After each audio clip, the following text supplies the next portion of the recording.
জানুয়ারি জনগণের দোয়া নিয়ে জনগণের দোয়া নিয়ে এবারে যাবে ট্যাঙ্গি পাড়ায় সারা বাংলায় হাসতে হাসতে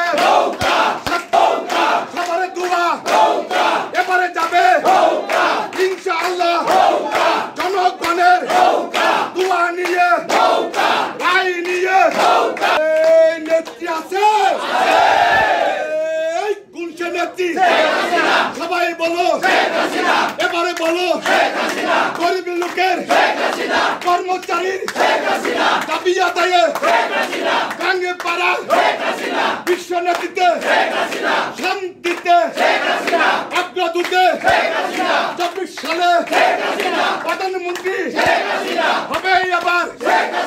ইনশাআল্লাহ জয় বাংলা।